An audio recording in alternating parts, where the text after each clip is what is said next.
Hi guys, I'm coming at you again with another video just for an update. So last was qualification. I got approved and qualified, yay. Then I went house hunting. I found a home I like. I had put in off. This market is competitive, guys, but it's because the interest rate is so low right now. I had found a home I liked, put an offer in. Somebody, I guess, outbid me. Then I saw a second one I liked, put another offer in, and now I'm under contract in that home. So the next step in your NACA process after you found your home is to, well, first you got to get a property specific letter.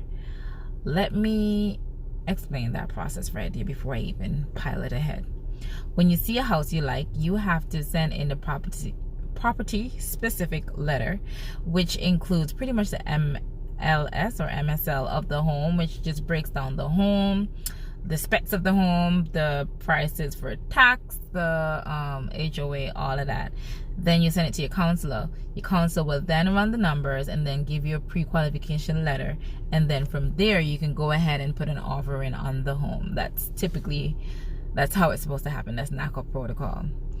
So some realtors have told me that they just go ahead and put in the offer once they use the NACA calculator online and see that their client can afford it, and then ask for the letter after, because sometimes if you wait on NACA, depending on how slow or not slow your MC is, you may or may not lose the home. And I just want to let you guys know that so far, me and my MC, so anyways, put in the contract. I got my pre-qualification letter. The first time trying to get the pre-qualification letter from him was a fiasco. He calculated my buy down hella incorrectly, but we're gonna move on from that. We're not even gonna go back there. That's in the past. We're just moving forward. For 2020, we're just moving forward and not dwelling on all the negative things that happened to us.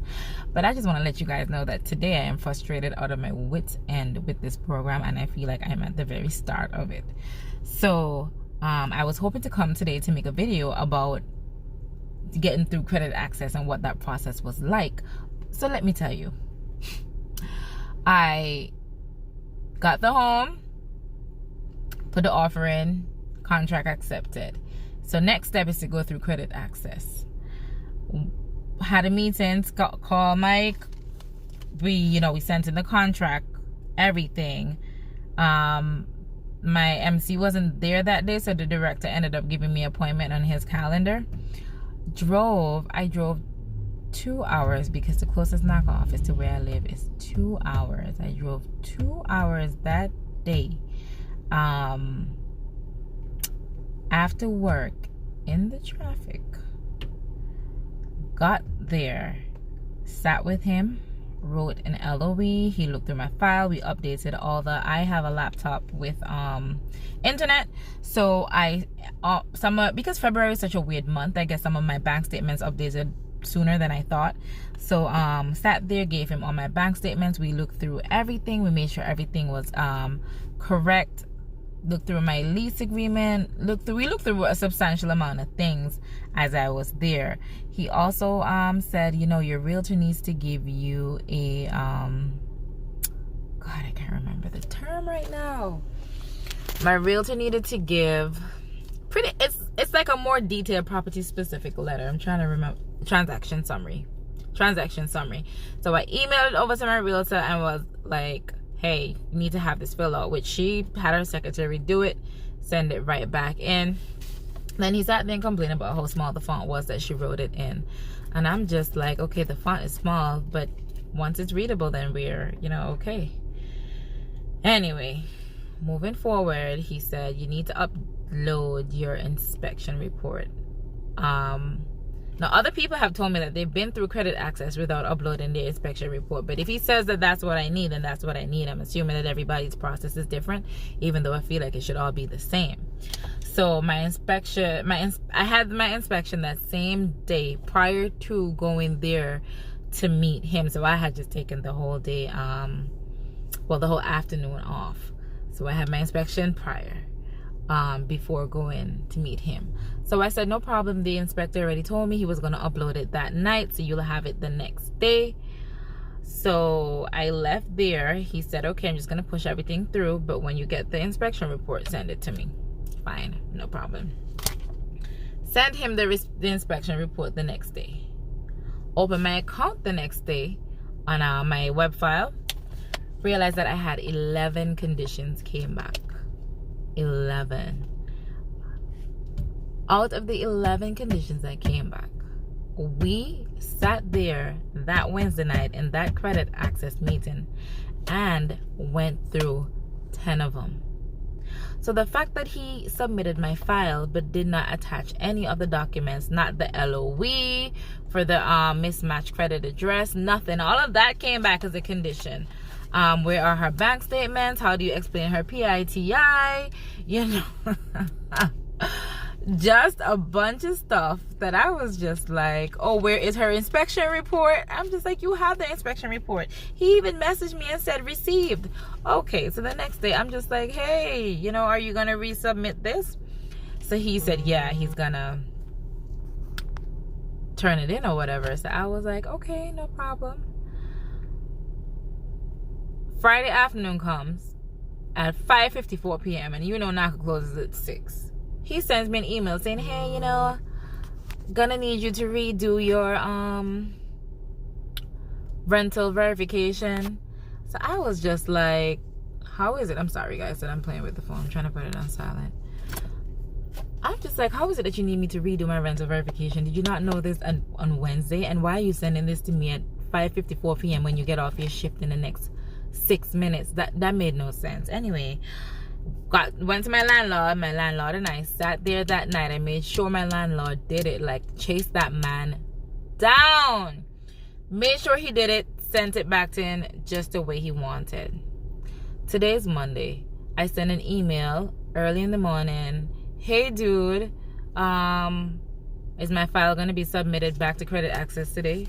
Oh, as mentioned before, these conditions need to be addressed. The same 11 conditions that we already sat there and addressed. You need to give me your inspection report, which you already have. Oh, you need to send back a new transaction summary. It's not legible. How is it not legible? It's there written in plain English for the world to see. The Queen of England in her eldest state right now could read that.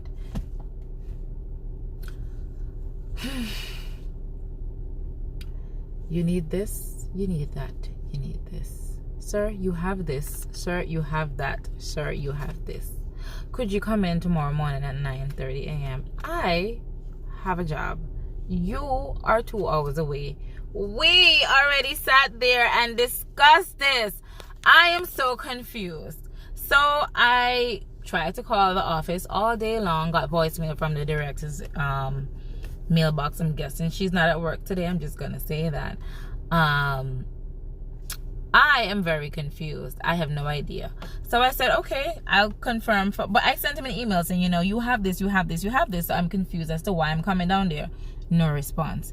I'll take the appointment for tomorrow morning at 9:30. No response. Nothing. Just crickets. Crickets. Crickets. Just sent an email just before making this video. Still crickets.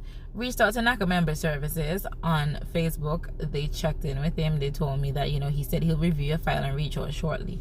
Crickets. Nothing from him. Still crickets. I do not understand this. And when people say that they're frustrated with the NACA process, I can see why they are, because this makes... How is he just not responding? I have a deadline for a contingency letter. I have a for commitment letter. I'm sorry. I have a deadline to submit my inspection report to the seller to get the repairs done. Like, I have a deadline for closing. I don't understand how he just doesn't respond. So this is where we are. I didn't want to make this video, but I'm making this video because I'm thoroughly confused. I'm disgusted at his behavior.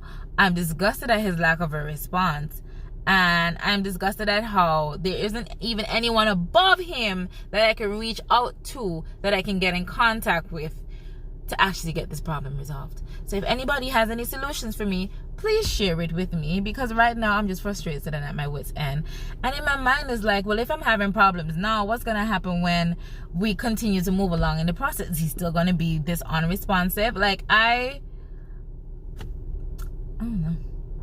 don't know. I am appalled. I am appalled with this behavior. That much I can say. I am appalled. If you could avoid going to the Baltimore office, please do, because this is appalling. And with that said, thank you so much for listening. Like, subscribe, and I'll update you guys soon, hopefully. Thank you so much.